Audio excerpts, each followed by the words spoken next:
Փաշինյանը հանդիպման հրավիրեց եպիսկոպոսներին, երբ իշխանական պատգամավորների էջերում և տելեգրամ ալիքներում մի շարք ստորագրություններով հայտարարության լուսանկար տարածվեց։ Նշված է, թե փորձագիտությամբ հաստատված Մայրաթորի դիվանապետ Արշակ Խաչատրյանին վերագրվող տեսանյութերի իսկությունը կաթողիկոսը համարում է առ-ոչինչ։ Թուղթը ստորագրածները դիմել են մյուս եպիսկոպոսներին և հանրությանը դատապարտելով Գարեգին II գրության բառերով թյուր ընթացքը։ Եկեղեցու վերնախավի դեմ կատաղի պայքար մղող վարչապետն այս մի գրությունը որդիական խոնարհությամբ է ընդունել։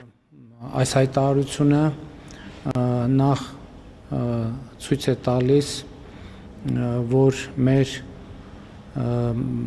եկեղեցում կան հոգևորականներ, ովքեր նախանձախնդիր են եկեղեցու հոգևոր առաքելության իրականացման գործում։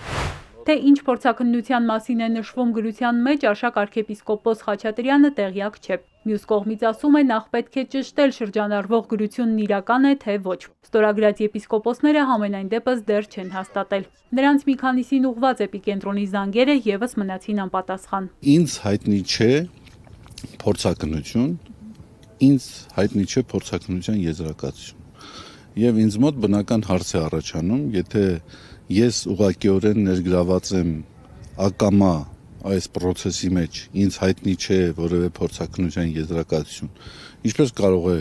երրորդ, չորրորդ գործին չառնչվող անձանց ձեռքին այդպիսի փորձաքննություն լինել։ Այս ամբողջը եկեղեցու դեմ, եկեղեցականների դեմ իրականացվող արշավի ցայտուն դրսևորում է։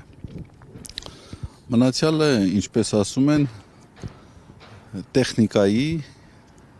և տեխնոլոգիաների հարց է։ Հնարավոր է լարված վիճակը թուլացնելու համար ինքնակամ հեռանա Մայրաթորից։ Արշակ Սրբազանին հարցնում են լրագրողները։ Ինչու համար հեռանամ։ Ինչ որ որոշում պիտի կայացնեմ, որովհետև ինչ որ մարդիկ այդպես են ցանկանում։ Եպիսկոպոսների գրությունը որդիական խոնարհությամբ ընդունող Փաշինյանը խնդիր չի տեսնում նրանցից մի քանիսի հետ։ Հետաքրքրվում է լրագրողը թվարկելով անուններ, որոնք սկանդալի կենտրոնում են հայտնվել։ Այդ թվում կուսակրոնության ուխտը խախտելու կասկածով։ Խնդիր չկա սրբության սրբոցը նրանց միջոցով ազատագրելու հարցում։ Փաշինյանն ասում է, ողջունում է իր նախաձեռնությանը միացող քաղաքացիներին եւ բոլորի անձնական տվյալները ստուգել չի կարող։ Ես առաջ եմ քաշել այն օրակարգը, որը վերաբերվում է հայաստանյաց առաքելական Սուրբ եկեղեցու բարենորոգմանը, եւ մենք պետք է գնանք այդ բարենորոգման ճանապարհով։ Որևէ հարց հնարավոր չէ լուծել առանց բարենորոգման ճանապարհով անցնելու, եւ ես ողջունում եմ ցանկացածի պատրաստակամությունը այդ բարենորոգման ճանապարհով անցնելու։ Եթե հիմա դուք հարցնեք, հիմա Կտրիչ Ներսյանն էլ կարող է մասնակցել այդ բարենորոգմանը, ես կարծում եմ, որ ինքը իր մասնակցության բոլոր շանսերը սպառել է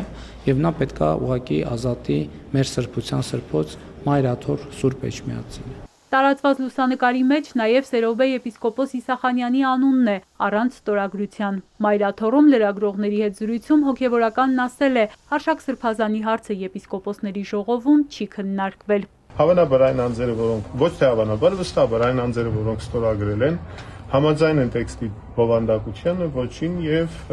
ուրեմն կրում են պատասխանատվությունը։ Իմ անունս դրված է այդտեղ, բայց իմ ստորագրությունս ինչպես Մայրաթորից էպիկենտրոնին ասացին, հիշյալ հայտարարությունը խեղաթյուրումներով շարադրված տեքստ է։ Մի շարք տեղեկություններ եւ պնդումներ չեն համապատասխանում իրականությանը։ Այս առնչությամբ անհրաժեշտ քննարկումներից հետո խոստանում են հավելյալ պարզաբանումներ տալ։ Էրմինե Ղարիբյան, Էպիկենտրոն։